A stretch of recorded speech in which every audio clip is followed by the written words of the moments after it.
Decades ago, I started growing food in my front and backyard, and I realized that my mission in life is to inspire and empower others to grow their own nutrient-dense, healthy organic food. Because of this, a lot of people have come to me with their gardening questions over the years, and that got me thinking, what if we put together a community that would help budding gardeners blossom? So I finally made the idea a reality with my Urban Farm U member program. Each month, your membership includes 3 live online events, a monthly class, a chit-chat with an expert, and a monthly coaching session, plus access to the experts on our member page and a significant discount on our signature courses. I'm deeply committed to transforming our global food system, and I do this by empowering you to grow your own food. The Urban Farm membership program is a simple way to get going. Please join me in transforming your food system today. To learn more, go to urbanfarmmembership.org or text membership to 33444. That's urbanfarmmembership.org or text membership to 33444. You're listening to the Urban Farm Podcast, your partner in the Grow Your Own Food revolution. Whether you've just been introduced to urban farming or you're a lifelong advocate, we're sure you'll leave feeling more informed, equipped, and empowered to dig deeper into the soil of your local food economy. With you every step of the way, here's your host, Greg Peterson. Today on the Urban Farm Podcast, we have Marianne West to talk about her experience with growing her food forest. Marianne is the co-host, co-producer of the Sustainable Living Podcast, the co-organizer of the San Diego Permaculture Meetup group, and the founder and organizer of the TOP Organic Edibles Garden Club. TOP stands for Transition, Organic, and Permaculture. She is a wife, a mother, a grandmother, who is very much involved in the life of her 3 grandchildren. Marianne teaches yoga and other subjects and keeps working on developing her writerly self. Welcome to the show today, Marianne.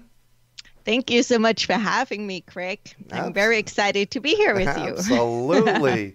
So I shared a bit about you. Can you fill in the blanks for us and share more about the path you took to get where you're at now? Sure. I mean, it's a long and winded path, so I'm not going to share every single thing of it, but I pretty much got here by discovering permaculture, and nice. I mean, got here we are going to talk about food and growing food and, all of those things today.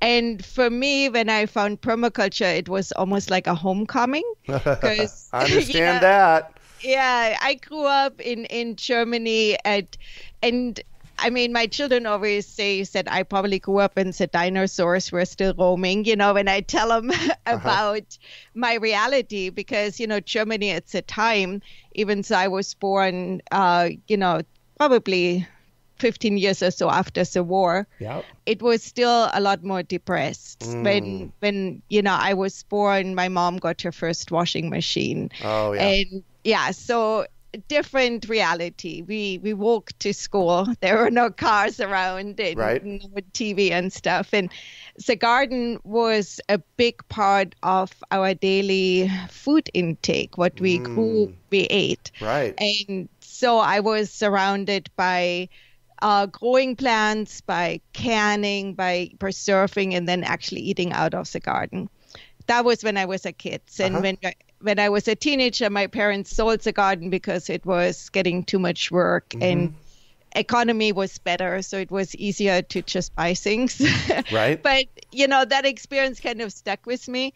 And so I always had started gardens where I was living once I came here to the States. But I never lived in one place long enough to see one really grow come to fruition. So then now this house we are living in 6 years now, and it's probably going to be, well, you never know what happens, but the plan is we're going to stay here. Not going anywhere. Good. Yeah. So, and my life circumstances changed to a place where I was able to spend more time in the garden and to do more offset food growing things. So that's kind of how I got here. Is that kind of answering your question? Yeah. Perfect. So tell us, so we recently, you and I recently chatted on the phone, and we did a site evaluation of your space. So I know a little bit about your space. You need to tell everybody about your space because it is cool. Well, thank you. Yeah. I'm working on making it hopefully cooler. So we are living in a suburb of, it's not San Diego, it's its own little city, but we're in San Diego County, which means we have a year-round growing season. And actually, as we speak right now, it's the very end of September as we are talking. Yep. It's almost 100 degrees out. Yeah, it's warm and warmer than it was during the summer, really. Right. And right now we are going into our winter growing season here. So that's one thing. We have year-round growing. Then nice. So I would say growing zone, we are 9B, about some like that. We're a little bit inland from the ocean, but still close enough that we don't get really harsh winters. Like San Diego County is big enough that you can have, sunshine on the beach and actually snow in the mountains. So it happens. Not snow, which will stick around for long, but yeah. So I'm in the warm part. We don't get frost free pretty much all year. Yeah. Nice, so I can grow tropicals like bananas and papayas and stuff like that. I have a third of an acre, which is pretty big for a very expensive city. Right. And I have a good trick to make that acre feel even bigger is our house is very small. Yes. So it just takes about 800 square feet of that growing space. And I have a front yard, which is southern exposure. So it probably... Nice. Yeah, has the most... sun exposure during the winter, and it has a completely different microclimate. And I don't know if you want to go into microclimates right now. Sure. Tell everybody what a microclimate is since you brought it up. Okay.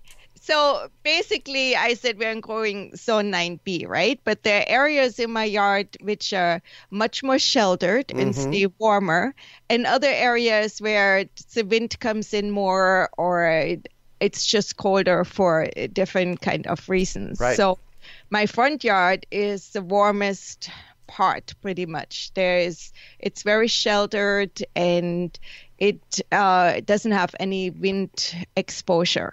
But in the backyard, it can get quite windy and so it gets a lot cooler. So it's a perfect time to grow all winter long. And right now, I am planning on having my front pretty much. I have trees and I have fruit trees out front, but I keep them short. I don't want to have to climb up any ladders. Yep.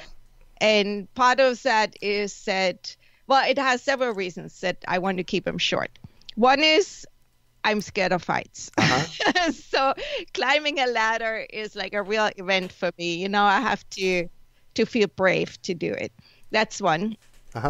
And two is that, as we get older, it's safer not to get off the ground too much. Yep. Yeah, I completely understand that. Well, it makes them, when you keep the trees small, it makes them easier to manage and easier to pick, right?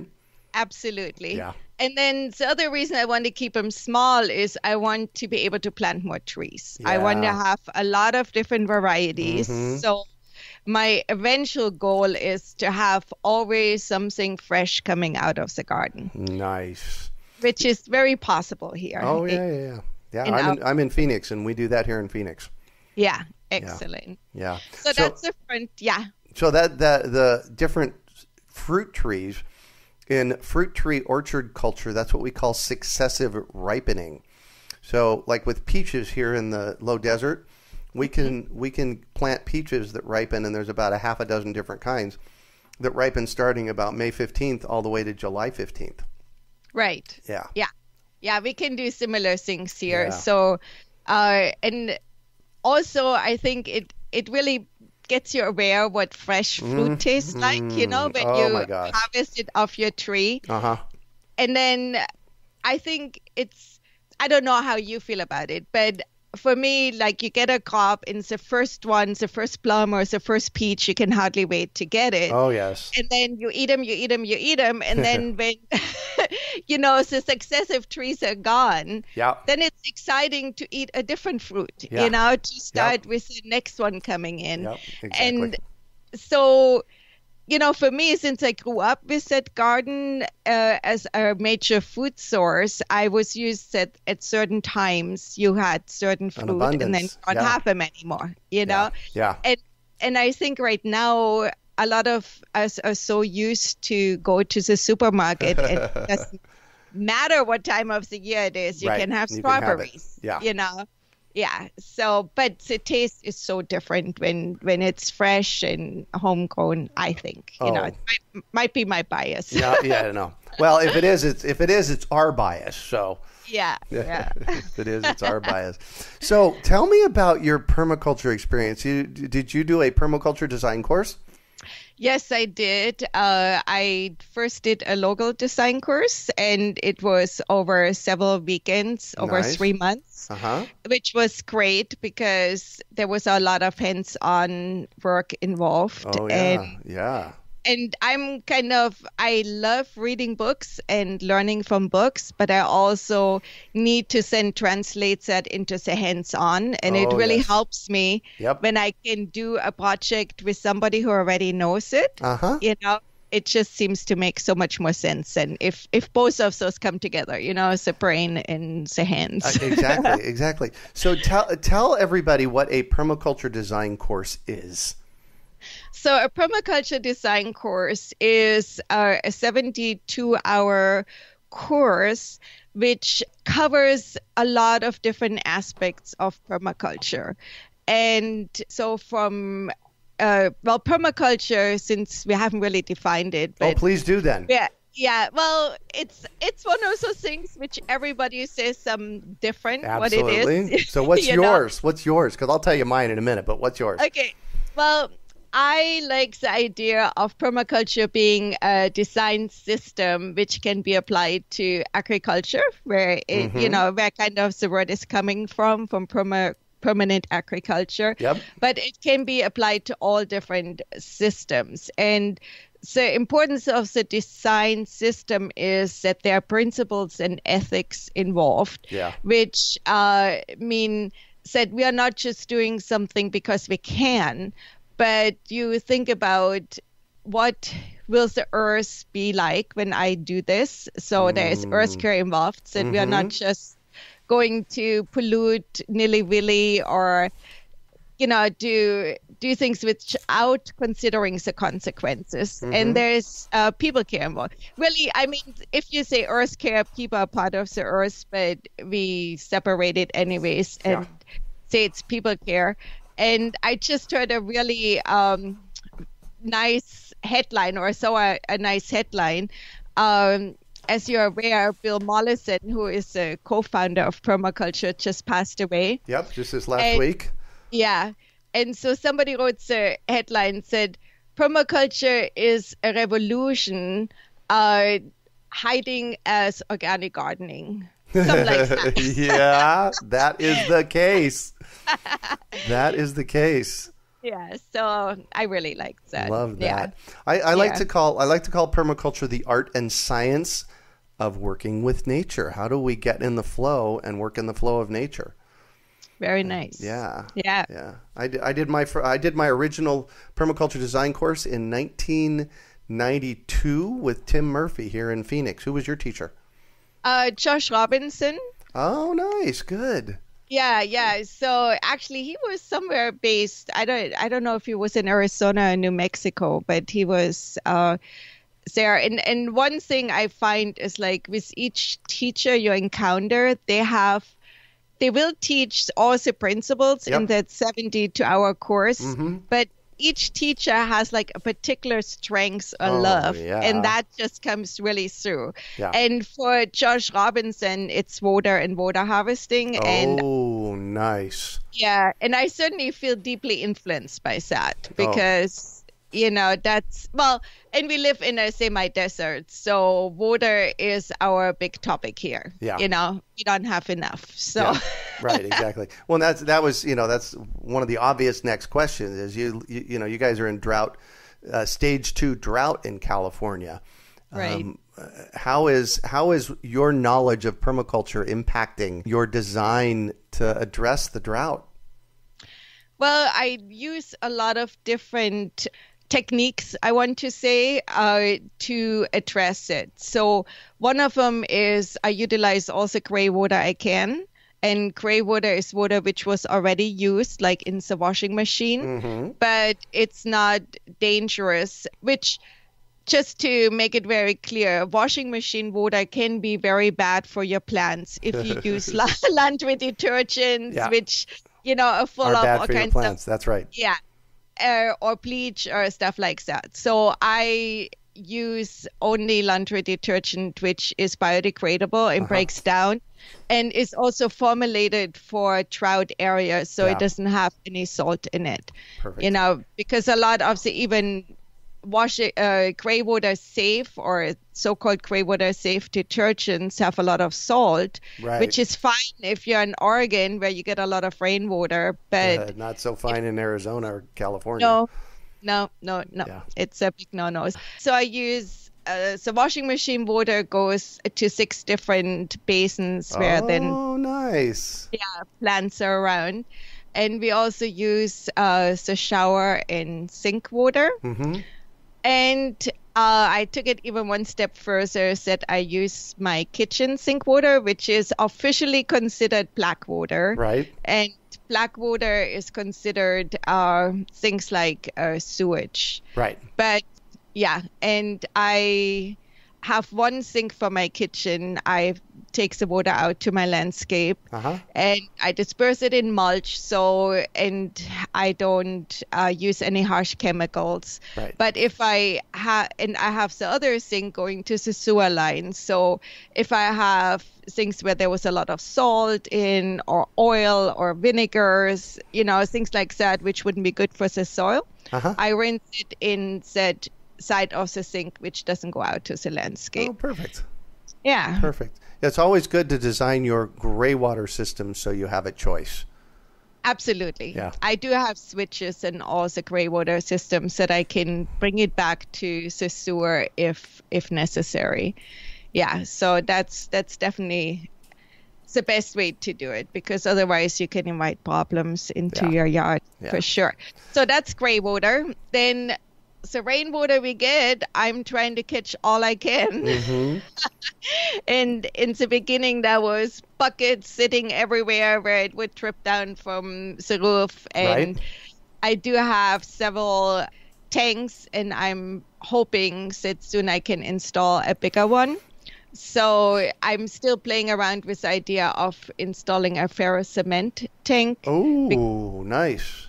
Yeah, because you can shape him any way you want to. Yep. So I want to replace a fence which needs replacing with a tank. But it's a lot of work. And it is, yeah.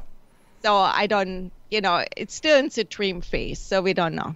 We'll see. So please explain that. You use the word that a lot of people won't know, ferro cement. Tell people what that is, please.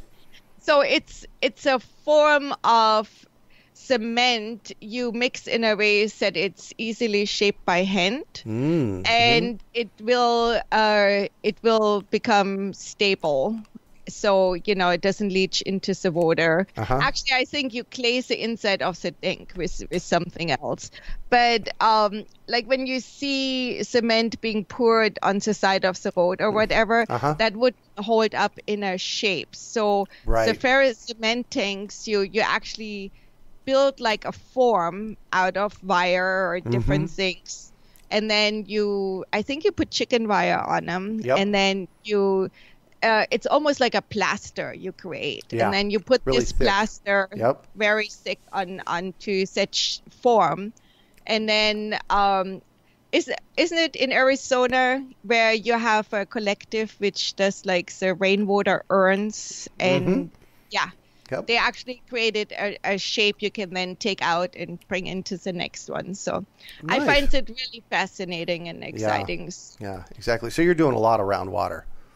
Yeah. So this is rainwater. Then I also have the fortunate circumstance that through my yard is a culvert, which is taking all the stormwater from a whole neighborhood block through my yard. So it's designed to just come in and go out and not touch anything.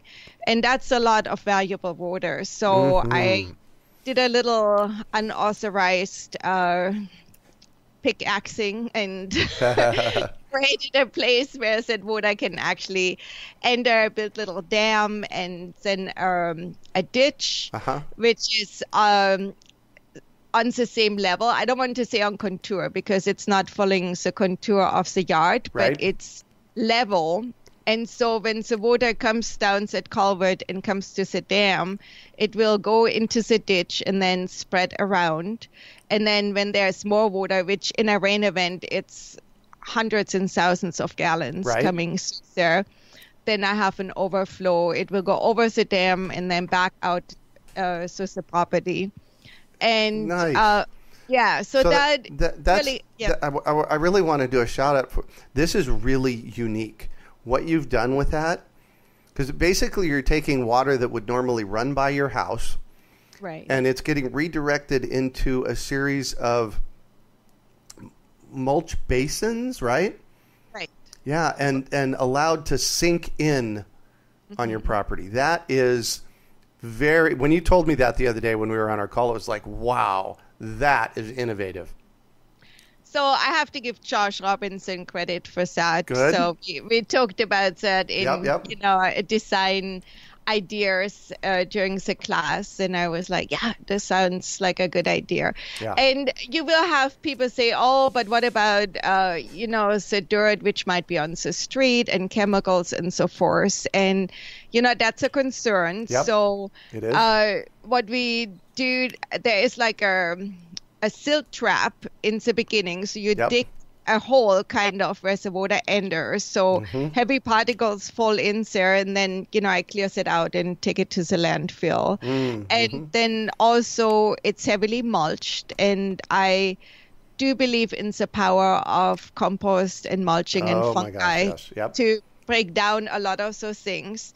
And then I also sprinkle zeolite all over that ditch, and that's supposedly hooks on to certain, chemicals or heavy metals and makes them inert.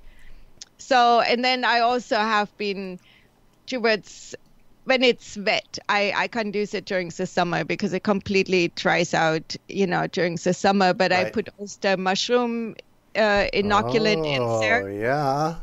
Because they actually eat up the oil and Exactly. like that. Exactly. Wow.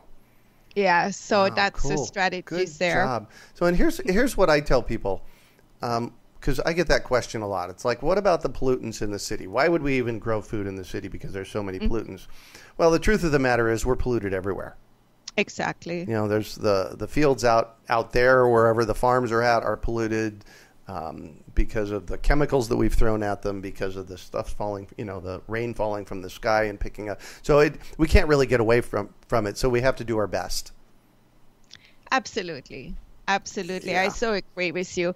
And, and I wouldn't grow like a root vegetable right next to the ditch, Exactly. because that would take on all the stuff. Like carrots are really good at taking pollutants out of the soil, but then I don't want to eat it, right? So, exactly. Yeah. So this is for growing trees and Shrubs and exactly. Yeah. Exactly. Fantastic. So I'm sitting here looking at this list of stuff you've done, and there's so many things I want to ask you. So I almost don't know where to start, but I want to talk about your Top Organic Edibles Garden Club. You're the co-founder of that? You're the founder of that. I'm the founder of that. Okay. Yeah. Okay. What is it, and why did you do it? Okay, so it's a meetup group, and it's I started it out as a very local garden group. And why did I do it? Well, the main reason is our city was fortunate enough to get a big grant from Kaiser, which is a healthcare provider right. in I think not just in California. I think they're all on the West Coast. And so they're trying some strategy to bring more health to people.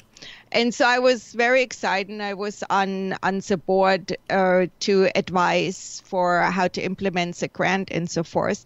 And I found that people are just very non-innovative, I want to say, and just kind of like to sit and talk. And one of the things I really wanted, one of the reasons I wanted to promote gardening and organic gardening is that I don't want my neighbors to spray poison on their stuff, which then ends up in my yard, right? Right. And you already mentioned at the beginning, I have grandchildren, and I'm looking beyond my own life to their life, to what kind of world are we going to give to them? And that's one reason. And then another reason is that our little community here has a high obesity rate in children, very high. And we also have 1 out of 5 children living in food insecurity. And food insecurity doesn't mean that you necessarily go hungry that day, but you don't know where your next meal is coming from. Right, so, exactly. Yeah. And to me, it's like there is no reason. We live in a climate where things could grow everywhere. And so I really wanted to kind of promote that as a community solution. Said, let's all grow food and grow it. Like one of the things I do in my front yard, I kind of have an edible hedge towards the street. Oh, nice. And as things go bigger, I really want to encourage people to pick. And last year, it actually worked very well. I have a tangerine tree. It worked too well, actually, because a lot of my trees are still little. Yeah. And so this tangerine had like a lot of tangerines on it, and it was the only tree which was producing yet or already. And then somebody, like kids came and picked them all. Yeah. And I'm like, wait, I want one. But it works well. I want kids to come and eat that instead of eating the ice cream, Right, exactly. Yeah. Yeah. I've made an agreement. There's about 10 kids on our street, and I've made an agreement with most of them that they can pick it and eat it. They just can't use it as baseballs. Good idea. Yeah, exactly. No, I have a school just like 3 or 4 houses away from here, and over 72% of the kids live underneath the poverty level who attend school. And, every day when school is over, there's an ice cream truck on the other side of the street. And I'm just like, no, let's try to give some alternatives to that. Yeah. So, exactly. So that's one of the motivations that I founded the Garden Club, because I wanted people to just let's come together. And actually, our goal originally was to try to connect preschools with people willing to help and maintain a garden. So, because I truly believe that if kids start eating healthy and knowing where food comes from and it's fresh and they want to eat it, they maintain that. I mean, they might go to junk food for a while, but they come back to it. To a better diet. Exactly. So that's kind of why I did that. Nice. So literally, we could probably talk for the next 3 or 4 hours, but I definitely want to get to your podcast. I want to talk about, so tell me about the Sustainable Living Podcast. What is it? Why did you do it? Okay. So Sustainable Living Podcast is a podcast featuring people like you and I, and I mean, you're a little bit more famous than me. So people which are not necessarily famous and who are doing things to change the world little bit by little bit. And I think sustainability goes beyond food and gardens. There are so many daily choices we make which can either help or hinder. And so a lot of us just need a little bit of that nudge or even the know-how. And I met my co-host and co-producer on a social media platform out of, Wow. It was kind of very interesting that we kind of kept posting the same kind of things. And then we had a conversation, and my sister is doing a show. She lives in Italy, and she had asked me to come on as a guest because we had done a cancer therapy for my husband called the Gerson therapy. Yeah, the Gerson therapy, yes. Yeah, which is very nutritional oriented. And right. I mean, actually, I really needed a good garden then because you go through 20 pounds of produce a day per person. All right. And so she had asked me about that experience, and I found it a lot of fun to have those kind of conversations. And then there was feedback from people really appreciating to get that information. Oh, yeah. And I contacted this, person I just knew through social media and say, hey, I'm thinking of doing a Google Hangout or a podcast. Would you like to be my co-host? And she's like, I have been wanting to do a podcast. And that's Janice. That's Janice. And Janice is a social media marketer, which I had no idea that that's what she's doing. So she is way more savvy about the technical side of things, and I've been learning a lot from her. So I started out from not knowing how to do any kind of editing. She taught me how to do that, and went ahead and did also setting up of the website and things like that. And it's fantastic. So in the beginning, I had more of the content duties, and she was doing a lot of the behind the scene things. And now we're, more doing both, a lot of everything. Do you both interview? Yes, we both interview. Oh, interesting. Yeah. Interesting. And I hear I got a slot with you guys here in the next couple of weeks. Yes, you do. Nice. You do. Yeah. Nice. So, yeah, it's really nice. And the motivation behind it, as I say, kind of almost the same like behind starting the garden club, is to just spread the word, because there are times where I have felt kind of sad about the future of our world, and that's not a good place to be at. Yeah. And it's a place of not feeling powerful, Yeah. But when you can do something, every little thing we can do is, moving into the right direction. And so that's how we started the podcast, and it's a lot of fun. I find you meet a lot of interesting people through the podcast. That is the case.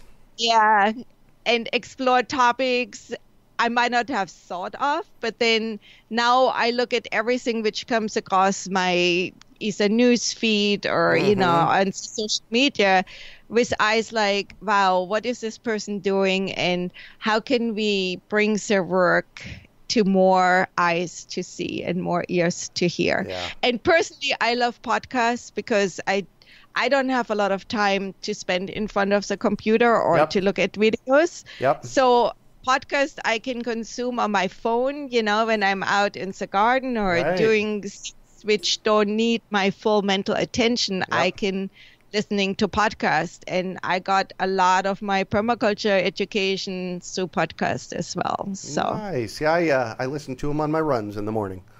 There you go. So it looks like you put out a podcast a week. Yeah, pretty much. That's the goal right now. Excellent. Excellent. Well, congratulations. Yeah. That is awesome. And like I said, I'm definitely looking forward to being your guest here in the next few weeks on the podcast. Me too. So I'm going to shift on you, and I'd like for you to talk about a time you failed, how you overcame that failure, and what you might have learned from it.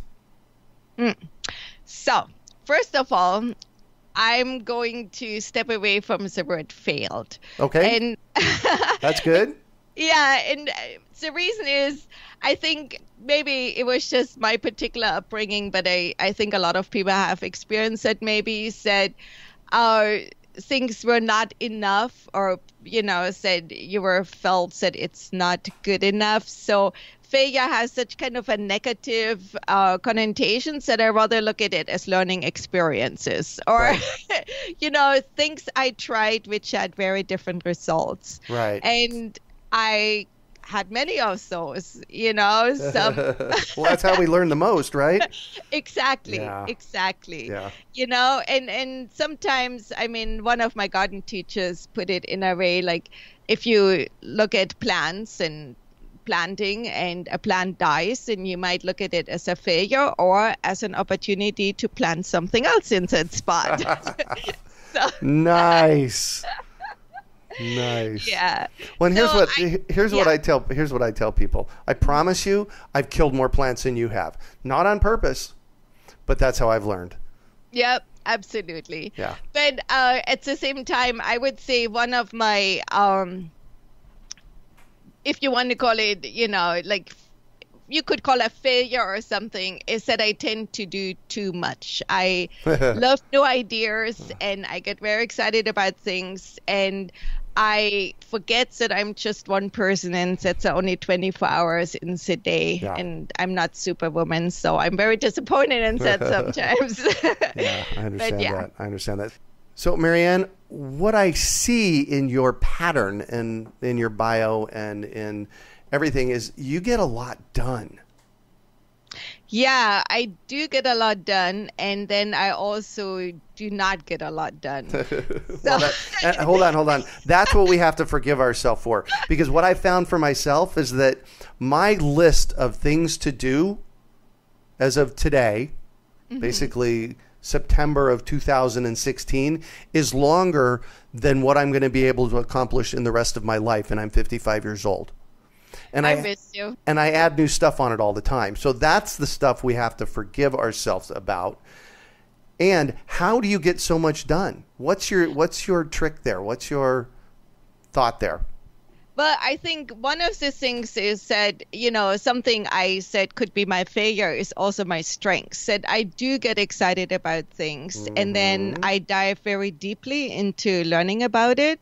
And it's kind of like how children learn. They have one thing they're interested in and keep doing it. And I think that's what my pattern is. I go very deeply into some, and then you can accomplish a lot and get a lot of knowledge about a subject. And then, you get things done.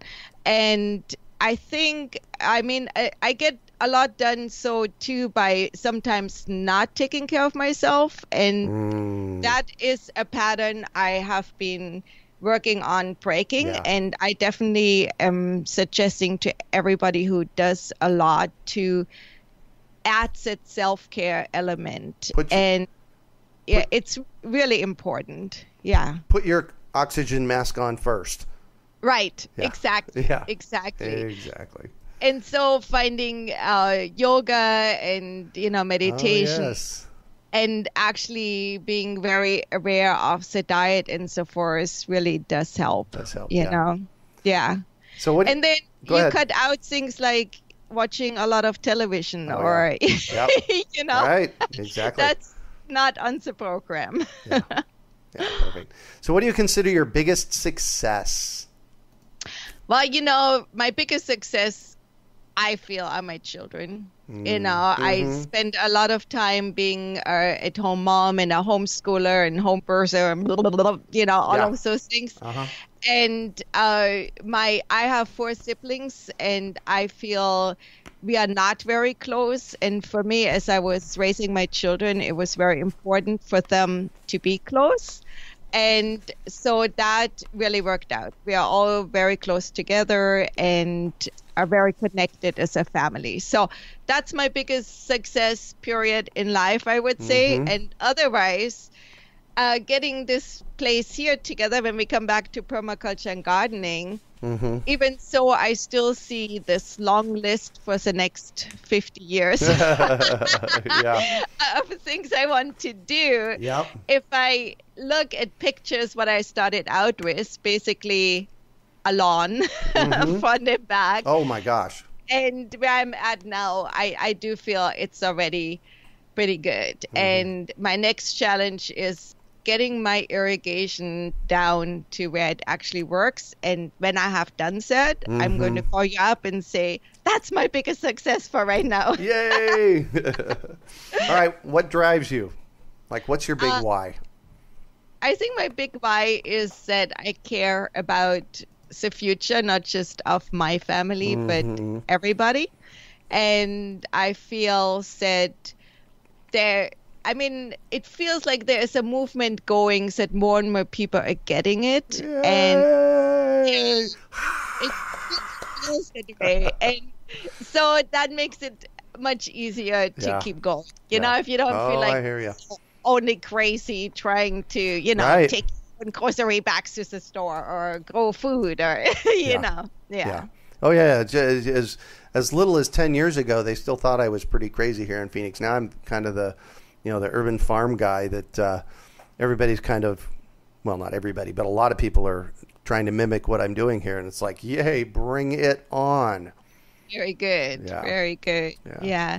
Well, you do a lot. I mean, you have created a lot of online presence, and I think you also are going to teach your online PDC pretty soon, right? No, I can't imagine. No, I can't imagine teaching a permaculture design course online because there's so much hands-on community building that's done inside of a PDC that you just don't get with an online one. Well, actually, you do in a lot of ways, because I also took the Jeff Laden online course, the first one. And that was actually amazing how people did connect.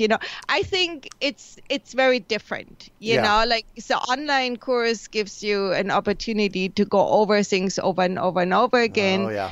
And there is, with the power of the internet, it's pretty amazing how we can connect and what we can do. Yep. But I do liked the in-person course a lot because of the hands-on experience. So yeah. So are you teaching a PDC, or are you, or am I mistaken there? No. Actually, you're right on. We actually, tomorrow, October 1st, 2016, is our 10th year here in Phoenix that a group of us, Dawn Titmus, Dan Dorsey, and I have, over the past 10 years, we've done sometimes together, sometimes apart. But so Phoenix since 2006 has had at least one, if not two, permaculture design courses every year. Excellent. Yeah. So tomorrow is our, I'd even be so bold as to call it the 10th annual one here in Phoenix that we've been involved in. So nice. Yeah. Yeah, and I'm really excited. We have 18 students that are raring to go. So cool. That's a good number. Yeah. Excellent. So I'm all about education. I have to know, is there one book that has been influential for you in this process? There are lots and lots of books, but if I have to pick one book, I want to go, and boy, now I don't even know the English title. I read it in German, and I actually brought it with me from Germany at one point. Wow. And it's by John Seymour. And if I translate the title, it would be Self-Sufficiency from Your Yard. But he's actually an English author, and he's probably dead by now, because I read that book when I was 18 or even before. Oh, yeah. And it's all about, that was part of the going back to the land movement and all of that. But I think it always kind of stuck with me. And, a lot of people in the permaculture movement are kind of into that mode of trying to eat as much as possible from their own production. Yep. Maybe more now, so because we deal with so much crazy things out there like GMO and, crazy pesticides and stuff like that. So that was definitely one. And then Gaia's Garden by Toby Hemingway is a big one. Of course, Bill Mollison Bible, big permaculture.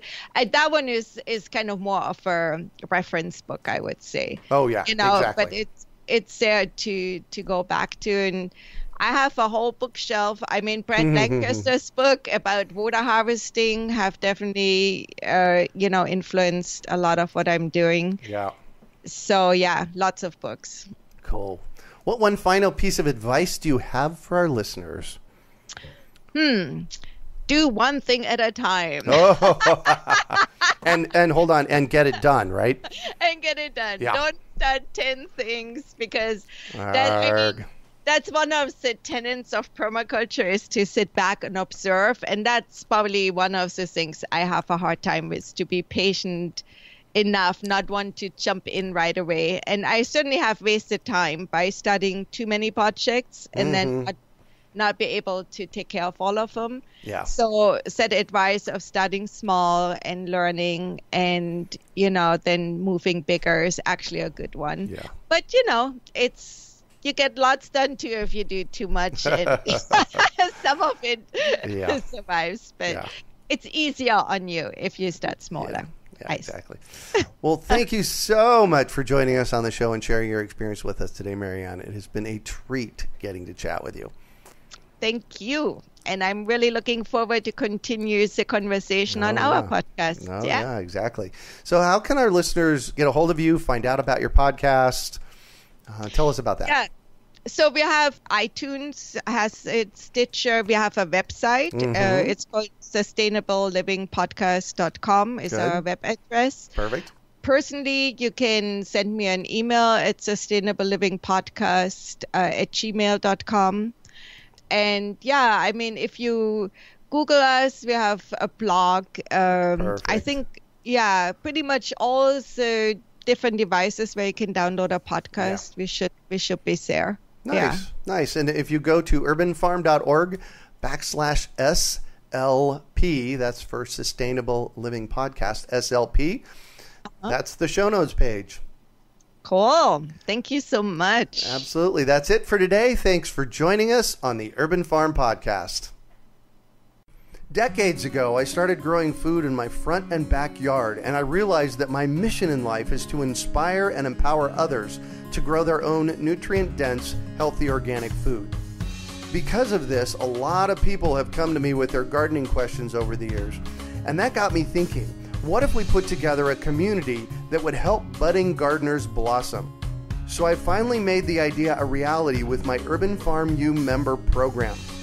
Each month, your membership includes 3 live online events, a monthly class, a chit-chat with an expert, and a monthly coaching session, plus access to the experts on our member page and a significant discount on our signature courses. I'm deeply committed to transforming our global food system, and I do this by empowering you to grow your own food. The Urban Farm membership program is a simple way to get going. Please join me in transforming your food system today. To learn more, go to urbanfarmmembership.org or text membership to 33444. That's urbanfarmmembership.org or text membership to 33444. We hope you enjoyed today's episode of the Urban Farm Podcast. Remember to listen 3 days a week for tips, advice, and resources to help you on your journey with urban farming. You can find us on the web at urbanfarm.org or send us an email to podcast@urbanfarm.org. In the words of Vincent van Gogh, great things are done by a series of small things brought together. Be encouraged that with each lesson learned and skill developed, you are one step closer in the direction of your dreams.